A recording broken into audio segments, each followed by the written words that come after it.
country roads.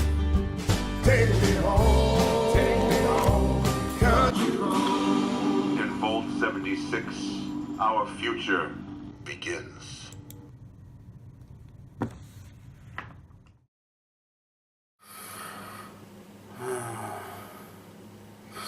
I'm a mighty man, I'm young and I'm in my prime. Yeah! Who is it? Nelson, wake up, man. We gotta do this. I'm sleeping. It's 3 o'clock in the afternoon. How can you be sleeping? We gotta do something about it at some point. We could do it later. Just let me go back to... No, we're doing it now. Fine, we'll do it now! Great! Alright, roll the intro. Anyway, I am glad you're here.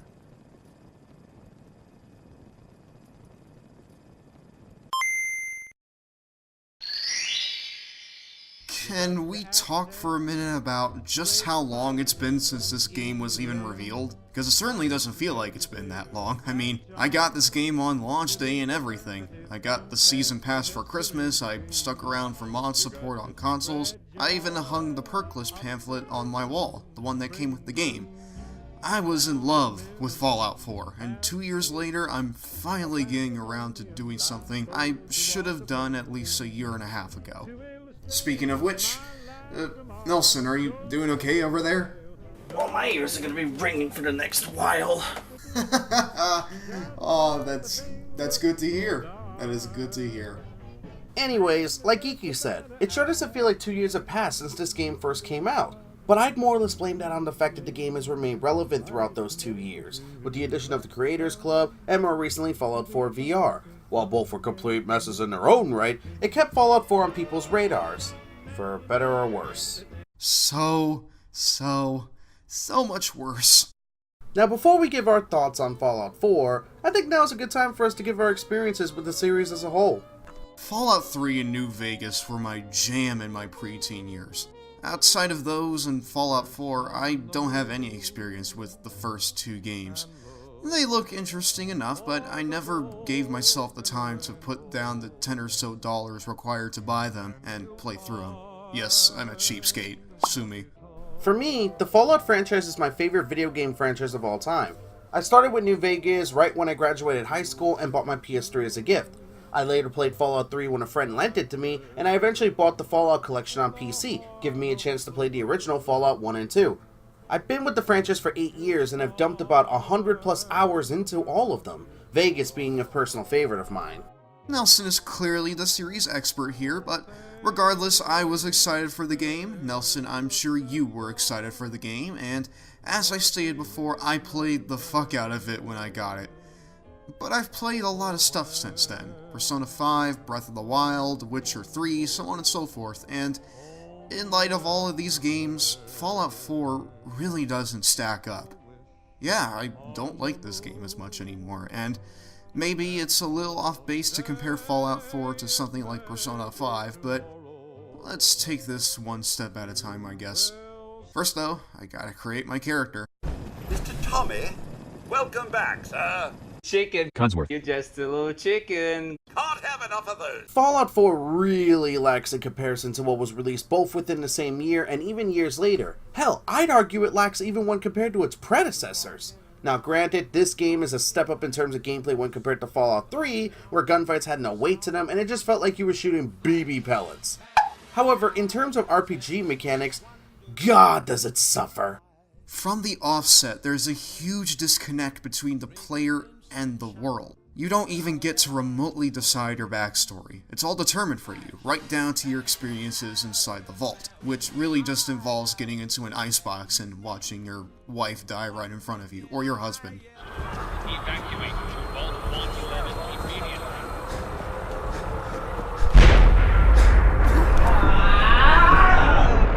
This is all before you're introduced to the game's awful dialogue system. It doesn't matter if you're good guy Jim or the biggest dick in the Commonwealth. 9 times out of 10, you'll get the same response out of the person you're talking to. The only difference you might get is their initial reaction to what you say, but sometimes you won't even get that. Isn't it? Just look at that sky out there. You can't begin to know how happy I am to finally speak with you. Why, we're about you, sir, and helping secure your future. You see, Vault-Tec is the foremost builder of state-of-the-art underground fallout shelters. Vaults, if you will. Luxury accommodations where you can wait out the horrors of nuclear devastation. You can't begin to know how happy I am to finally speak with you. This is where the first of many comparisons to its predecessors are made. Previous Fallout games made your choices matter, since they could determine what happens to certain factions and whether or not they like you. Fallout 3 lacks this as well, but gives you more freedom to shift certain quests in a different way. In comparison, Fallout 1, 2, and New Vegas not only give you the freedom to handle a quest however you want, but they also employ a reputation system, where your actions will determine if certain factions like you or not. And depending on your reputation with said factions, you'd get unique dialogue, quests, or could even be attacked. None of that stuff happens here. Even unique dialogue rarely does anything aside from giving you a little more experience. Fallout 4's world feels static, it feels artificial, it doesn't revolve around you, and it doesn't allow you to create an adventure for yourself. The game has a set path and a set story, and it wants you to go through it with very little deviation or opportunity to change it. Which is a shame, since Fallout 4 had some side quests that really stood out and almost felt like they would work in previous games. Like when you become the Silver Shroud, allowing you to basically talk as the Shroud and hear your main character do his or her best impression of the character. Peddling poison to kids, are we? Today, you face the Silver Shroud!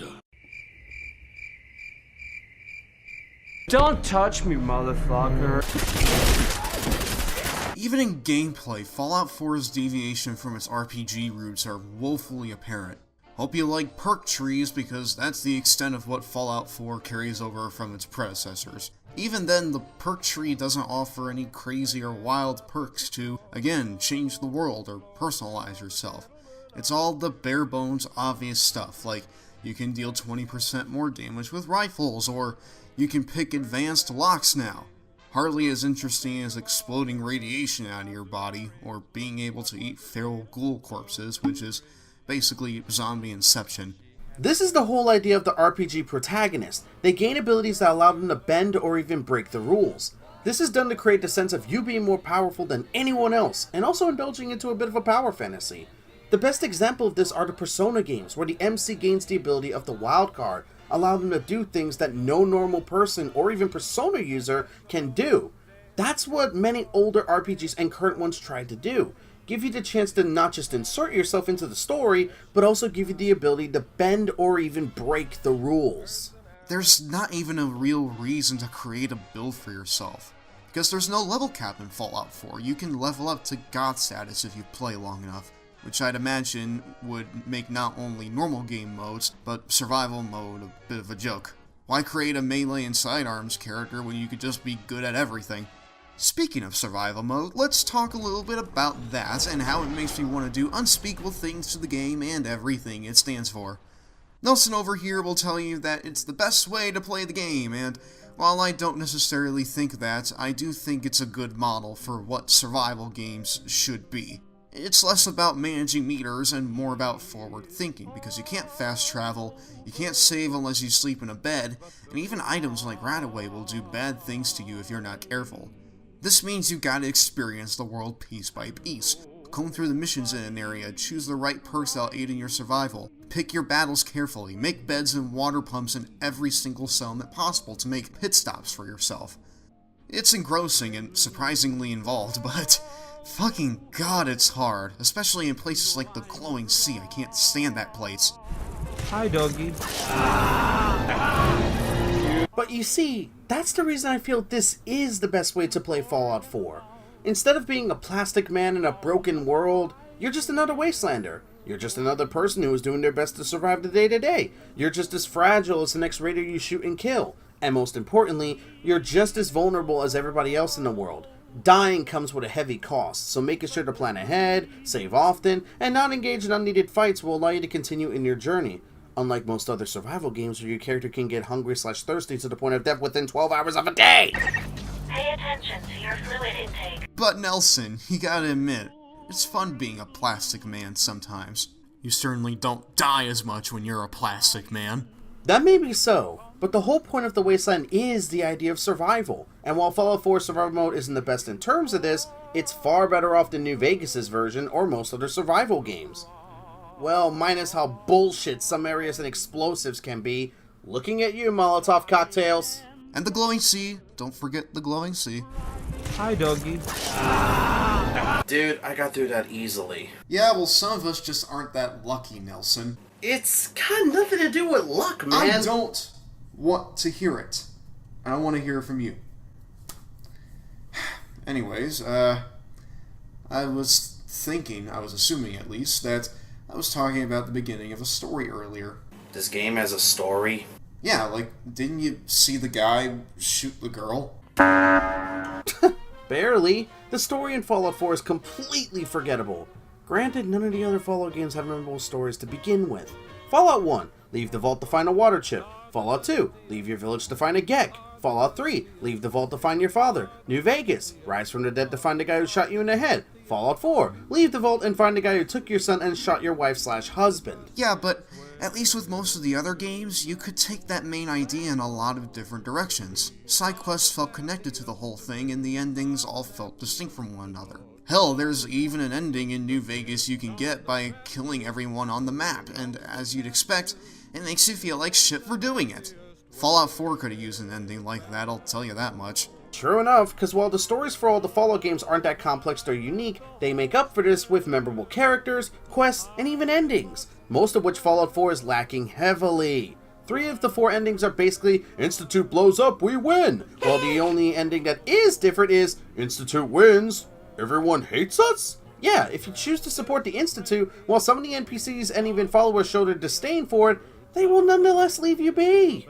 The process of going through the story itself feels even less rewarding. So much of the story missions are just traveling to a place, going through a dungeon, fighting a boss, and bringing back whatever you came for. It's a basic formula that rarely changes for about 2/3 of the campaign, probably even longer. Fallout New Vegas' story progression was so compelling because, yes, you have an objective and you have a set destination, but along the way you go through several towns and several settlements, and they have their own people and their own things going on. With that, you have the option to stick around these towns and get to know them. It's not just quest after quest of you zipping around the map, basically covering the entire thing. And to add on to this, the way you handle the main story is completely up to you. You could do it the easy way and help those who know what you were looking for, or find the information yourself by breaking into people's homes or even killing someone. There's no right way to play New Vegas, only what you want to do. Fallout 4's way of story progression isn't as open. You feel like you were set on a linear path from the word go and told to go here and do this with no deviation. Hell, even the way many story elements can end are determined for you. This is what I meant earlier by the game having a set story for you, and by God, it's gonna make sure you do it the way it wants you to do it, not necessarily the way you want to do it. I hate sounding like a broken record, but I can't stress how relentlessly impersonal the game is. Why have a role-playing game that doesn't let you, role-play? Last I checked, that's kind of a necessity. Now I know what someone is about to ask. Is there anything these guys actually like about the game? No. Stop lying. No! Fine. The presentation. I think Fallout 4's art direction is perfect for the kind of game it wants to build.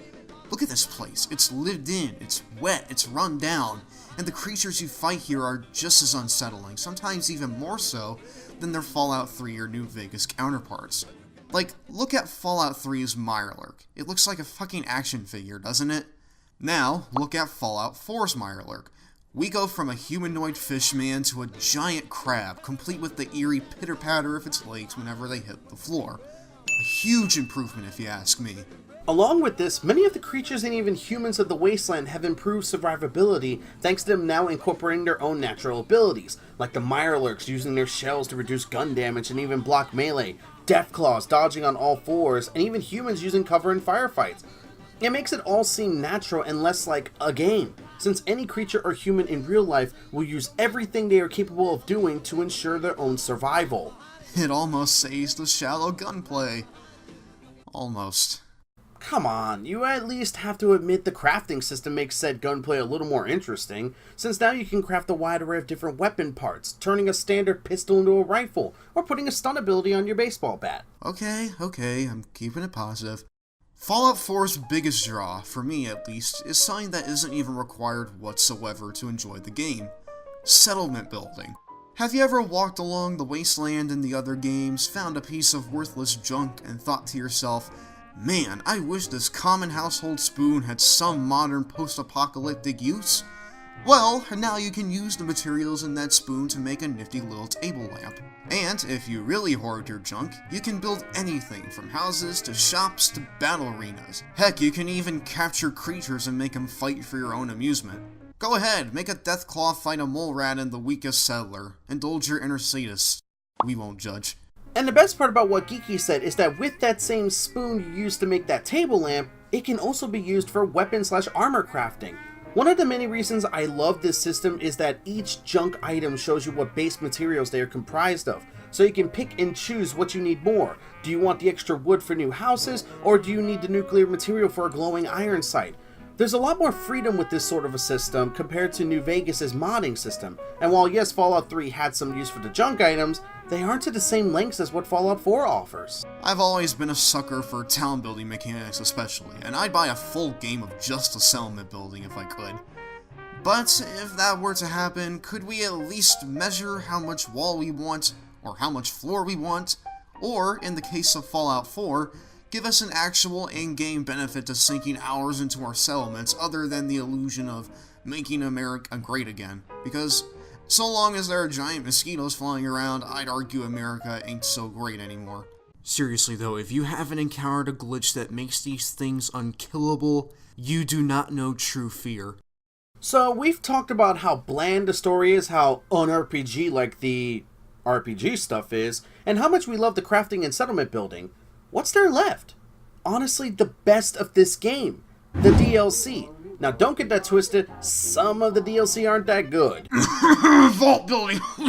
But many of the DLC, I'd argue, is not only a fun experience, but also far better than the main game. We have Far Harbor, which adds an element of survival with the constant fog, and even offers something in the same vein as New Vegas' endings, where there really is no correct ending. And unlike the main game, doing the missions for all the factions actually plays a role later in the ending you can get, or even makes some endings impossible in that playthrough. That same sort of thing more or less applies to the theme park related DLC, Nuka World, but this time with a twist! You get to play as a raider and make everyone back at home hate you. It's got pretty much the same qualities as Far Harbor in terms of story options, but there's a lot of visual charm here to offset the otherwise cutthroat society of the park. Nothing quite beats the comical sensation of taking down a power armor-clad raider with a squirt gun. Best part about all the DLC is that they add new crafting possibilities for the weapons, armors, settlement building, and robot creating. Yeah, there's a DLC that lets you make your own robot companions that aren't just one-time uses. They can be made to support settlements, or even as personal companions that help you out in combat. Hell, you could even give Codsworth a massive upgrade and turn him into a Mecha Doom BattleBot! With a calm British accent.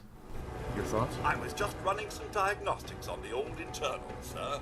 Maintaining such a level of performance doesn't come easy, you know. Simply put, there's a lot more goofy charm and story freedom in the DLC. And on top of that, the things the Commonwealth already did, fuck, the DLC does better. The enemies are scarier, the story ideas have more stakes, the settings are more fleshed out, everything is cranked up to 11 in the DLC. And I think that statement perfectly encapsulates my thoughts about Fallout 4 as a game, years after I've played it for the first time. Like, if you name off one single aspect of the game to me, I can think of another game I've played that does it better. Like, do you want a gripping, engaging story? Play Persona. Do you want side quests with stories that affect the world? Play Witcher 3. Do you want a giant open world that's meticulously crafted piece by piece to be as cohesive and fleshed out as possible? Play Breath of the Wild. Or, if you want all that, just play the other Fallout games. Go play New Vegas, damn it, it's got everything I just said and more. Minus the settlement building, but hey, it's about the adventure and stuff. All this might suggest that I hate Fallout 4, and truth be told, I really don't. Settlement building is a neat idea, the presentation is top-notch, survival mode is enjoyable in the face of how much it busts your balls, and the DLC is a fantastic step up from the base game, and even the base combat has its satisfying quirks before it gets kinda samey. But if I have better options, I'm gonna go with the better options, even if they only excel in one noticeable aspect, because a game that doesn't excel at anything is simply going to be lesser. Gotta agree. As much as I like Fallout 4, even I can admit to it having a myriad of problems. It's less of an RPG and more of a shooter. The story is far too linear for a game of this franchise, and it just feels like it's missing some of the charm the earlier Fallout games had. But when the game gets something right, it gets it right. The shooting is the best it's ever been, survival mode is one of the best things to be added, and the DLC adds a lot more for you to do in both the base game and its new locations. Fallout 4 is a step back in many ways, but a step forward in other ways. If I was to rate this on my rating scale, this would be an okay game. Here's hoping the next game is done by our boys at Obsidian. They add the best elements of Fallout 4 with the best elements from New Vegas, and we got ourselves one hell of a winner. Give him about 10,000 years and another console generation, Nelson. We'll get there eventually. And I'm supposed to be the pessimist. What can I say? I'm on a roll today. And I'm going back to sleep. Oh, wait 1 second, Nelson. We gotta do the outro! Ah, who cares? No one watches the outro any fucking hell! Oh, it's fun messing with you. Anyways, I've been Geeky Steven. And I'm Keeneye47, aka Wolfkeen! And Nelson, you may go back to bed now. Yay!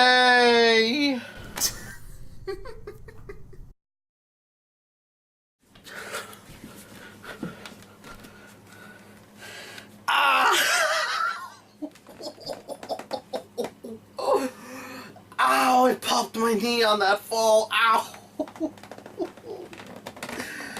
Oh. Note to self. Don't fall off the bed onto the floor too often. Ow.